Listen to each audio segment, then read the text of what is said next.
kasih Buya. Saya Bu Rozi.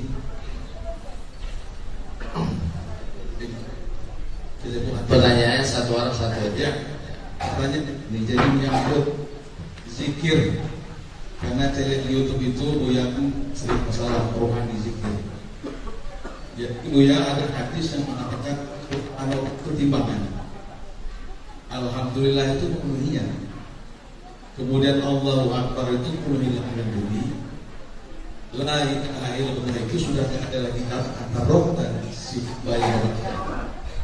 Di dalam rangka kita usul kepada Allah itu, apakah setiap kita berzikir la ilaha illallah itu maka dia harus usul kepada Allah sesuai dengan tadi apabila seorang hamba menyebut la ilaha illallah itu maka sudah tidak ada jarak lagi dengan yang roh tadi. Pertanyaannya, apakah kita sudah membaca la ilaha illallah itu zikir itu sudah usul itu lalu untuk orang mereka misalnya saya sendiri menjamaah dari TKN gitu dari Basno. Jadi maksudnya itu bagaimana kalau apa tuh bisa kita pastikan bahwa ini usul begitu kalau kita zikir Allah. Sekian demikian. Terima kasih. Langsung pertanyaan ya, jangan terlalu banyak. Ya terima kasih. Mohon izin pertanyaan kepada Buya. Yang saya ingin tanyakan, jadi apakah setiap amal yang kita kerjakan ini, contohnya sholat, puasa ini harus ada ijazah, harus ada ijazah dari guru sehingga betul-betul ada pertanggungjawaban. Nah, bagaimana dengan amal yang sudah dikerjakan yang memang belum pernah ada ijazah? Ikut-ikut, kalau bahasa Indonesia melok-melok lah ya bilang. Nah, ini bagaimana pertanggungjawaban? Kemudian sedikit mau penjelasan, kami itu ada sedikit taklim membaca buku Fadhail Amal. Ini termasuk ya itu kesanan ilmunya. Boleh nggak diamalkan? Terima kasih. Doa dulu ya. Baik, saudara kita tadi dari pengamal Thariqat Qadiriyah Naqsyabandiyah Abah Hanom ya. Saya ini juga pecinta Abah Hanom ya. Dan baru saja kita ziarah ke Abah Hanom ya. Ada yang ikut beberapa ini. Antum ikut berarti? Oh enggak ya. Ke Tasik lah, alhamdulillah. Perlu dipahami bahwa kedekatan kepada Allah itu dibagi 4. Nama, afal, perbuatan, 3 sifat, 4 zat. Ini pembagian biar gampang aja. Lafaz subhanallah sampai la ilaha illallah itu baru pada nama. Jadi kalau guru kita mengatakan orang kalau baca la ilaha illallah, kebanyakan baru sampainya wusul, betul dia wusul tapi wusul pada nama. Jadi wusul tapi di lapisan terluar. Kalau di tubuh ini masuknya ke dalam nafs jiwa. Maka Bapak kalau zikir masih terasa panas, dingin, melayang, nah itu berarti baru di jiwa. Kan ada orang zikir merasa panas, berarti jiwanya yang masih dibakar. Tapi kalau sudah masuk ke dalam kolbu, tatma'innul qulub, kolbunya langsung tenang, udah gak ada lagi merasa melayang, udah gak ada lagi merasa panas, sudah gak ada lagi merasa dingin-dingin, gitu ya. Yang sudah belajar zikir, ini harus tahu sampai di mana zikir kita. Apakah zikir kita sudah betul-betul tembus ke dalam kolbu atau baru membakar nafsiyah. Dan dua-duanya masuk surga. Itu yang pentingnya. Innallaha harrama 'alan nar. Hadis Bukhari. Allah mengharamkan terhadap api neraka untuk menyentuh orang yang baca la ilaha illallah min qalbihi aw nafsih, yang membacanya dari dalam kolbunya, ini yang paling bagus, atau nafsihi dengan jiwanya. Itu sudah cukup. Dan saya banyak melihat ikhwan KN, ikhwan Syazili, Qadiri, mereka Naqsyabandi larut di situ, dan itu sudah bagus, sudah sangat bagus ya.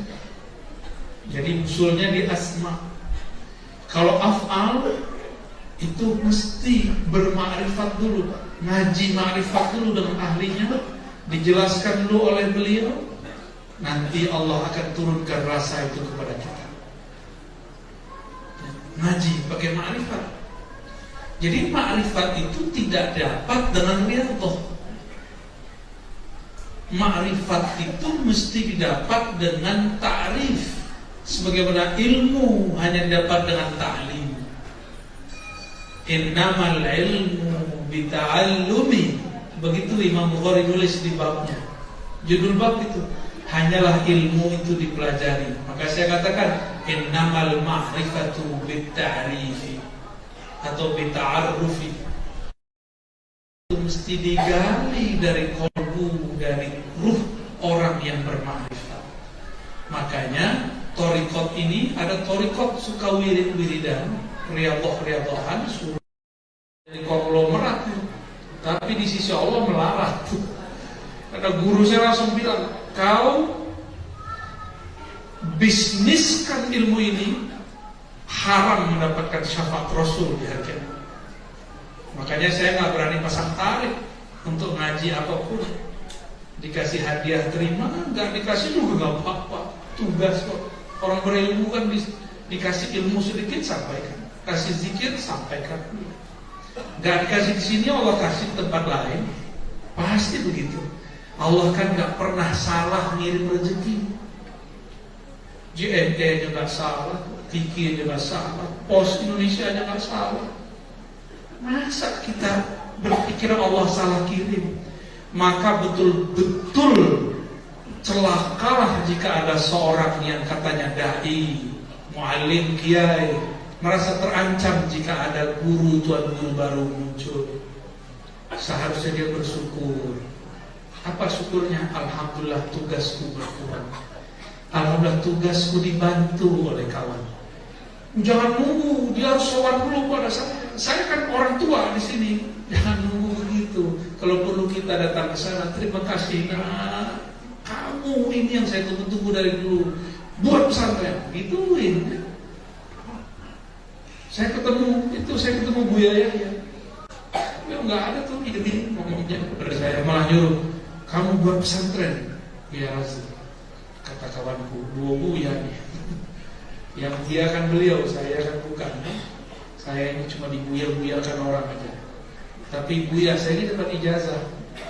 Emang ijazah dari syekh, dari mursyid. Makanya nggak dipakai juga eman. Kalau dipakai kok ketuaan ya Abah Haji. Kalau di kampung Abah Haji ini, orang yang panggil Abuya atau Buya itu udah sepuh. Abuya Muhtadi ya. Udah putih semua. Kalau beliau ini belum juga ini ya. Jenggotnya sih sudah ya. Begitu kira-kira ya.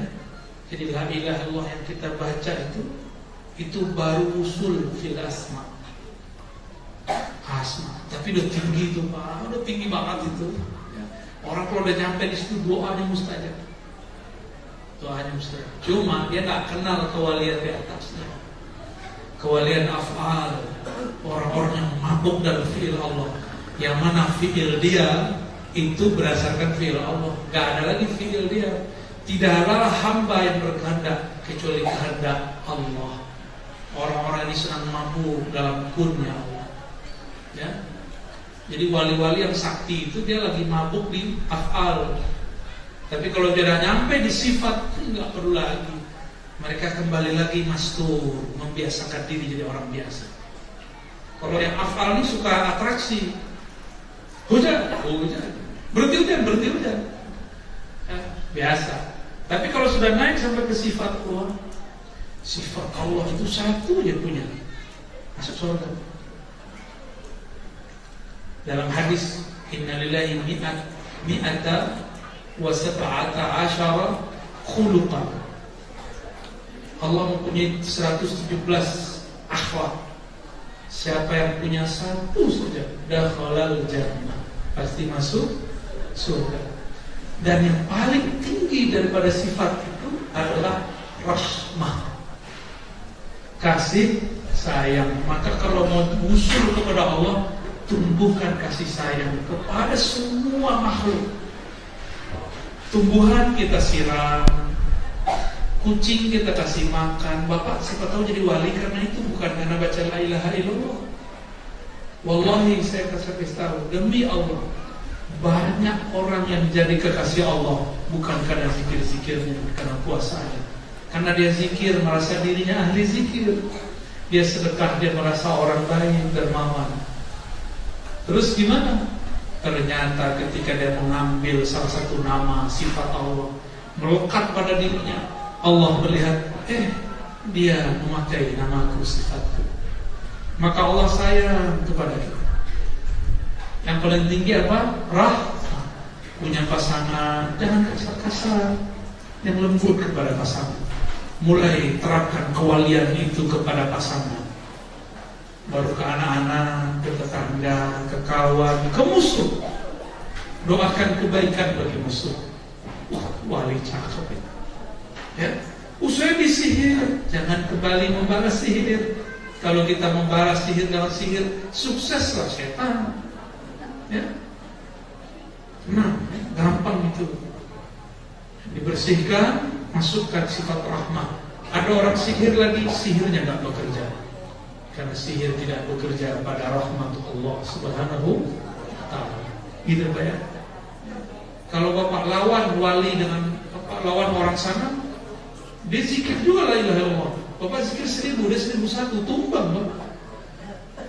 Serius. Kan banyak nih mursyid-mursyid perang. Bener, batuk-batuk berdarah dia. Karena adu-adu zikir hu Allah, la ilaha illallah. Ya salah. Memalukan itu kok ada mursyid ustaz begitu. Itu bukan ustaz, itu uskun namanya. Ustaz Kapidu. Ya. Antum baru ngeh ya. Kalau ini bukan uskun. Ini Usmal, Ustaz Jamal. Ustaz yang Jamal yang ganteng. Yang kedua tadi, antum ahbab tabligh, alhamdulillah. Tetap khurut ya, yang penting mas'uliyah, tanggung jawabnya jangan lepas. Keluarganya, ya, itu akan memperburuk cita. Mengenai tadi tentang fadhail amal, yang pertama tadi ijazah. Ijazah itu baru dipopulerkan ketika muncul alim-alim palsu. Untuk amal-amal yang sudah majmuk gak perlu pakai ijazah. Cukup pakai hadis Nabi, shollu kama ra'aitumuni usolli. Sholatlah kamu seperti kamu melihat aku sholat. Kita gak lihat Nabi, tapi kita kan melihat guru kita. Guru kita beramal, kita ikuti. Itu sudah ijazah, namanya ijazah fi'liyah. Kalau kalimat ajaztuka itu ijazah qauliyah, ijazah perkataan. Kalau fi'liyah, ijazah perbuatan. Misalnya Abah Haji ini beramal, sholat sunat 2 rakaat, masuk masjid, dilihat oleh santri, santri tiru, itu sudah ijazah fi'liyah. Kecuali dalam riyadhah thariqah, amal guru belum boleh ditiru sampai guru mengatakannya, tiru amal saya. Kalau lagi riyadhah, lagi latihan, ya, jadi beramal aja. Ada ulama beramal pagi, zikir pagi subuh, kan? Tahajud nggak perlu ke ijazah. Cuma kalau sholat witir supaya istiqomah itu kadang-kadang perlu ijazah. Ya, saya dijazahkan guru saya dulu baru saya istiqomah sholat witir. Terus kitab Fadilah Amal. Kitab Fadilah Amal itu dikarang oleh seorang muhaddits kabir, ahli hadis agung dari India. Jadi setelah Mekah Madinah itu tidak populer lagi ilmunya dengan ilmu hadis, yang populer mengajarkan hadis itu ulama India. Maka antum datang ke India, kita kaget-kaget kok ada namanya Madrasah Duaiban, ada madrasah ini, banyak dari itu lumbung-lumbung oleh hadis. Ada seorang syekh cuma ngajar 2 kitab Sahih Bukhari Muslim dari umur 17 tahun. Sekarang umurnya 70 tahun udah hafal Sahih Bukhari Muslim. Ulang. Jadi kerjaannya ngajar Sahih Bukhari Muslim. 8 jilid, 2 jilid, khatam. Jadi kalau ada orang baca kan begini aja. Salah. Gitu doang. Dan saya berguru kelas salah satu mereka namanya Khaja Muhammad Syarif profesor doktor di Hyderabad, Universitas Nizamiyah Hyderabad, universitas tua yang ada di Hyderabad. Di situ saya paham, orang India sangat ahli hadis. Dan Syekh Zakaria Al-Kandahlawi, pengarang Fadilah Amal, bukan orang sembarangan. Dia nulis syarah kitab Muwatta. Kitab Muwatta ini kitab Imam Malik dengan syarahan uraian paling besar di dunia. Nggak ada lagi yang lebih besar dari itu. Cuma di luar kita kan ada kelompok yang sok-sokan, nggak boleh hadis dhaif. Dia nekat ngomong begitu. Imam dia Muhammad bin Abdul Wahab dalam bab akidah pakai hadis dhaif. Ibnu Taimiyah di kitab Majmu' Fatawanya beberapa kali menukil hadis dhaif. Ibnu Qayyim dalam kitab Hadil Arwah beberapa kali menyebutkan hadis dhaif. Gimana? Nggak ada orang yang lepas dari hadis dhaif, nggak ada. Albani juga kena. Ada beberapa hadis dhaif dia pakai, didhaifkan orang tapi dia sahihkan. Itu kena kejadian juga tuh Albani. Rahmatullah alaih, semoga Allah merahmati dia punya jasa. Tapi kita boleh beda tau. Dia ngaji, kita ngaji. Kita berburu, dia tidak berburu. Maka kita lebih kuatlah secara mental daripada dia.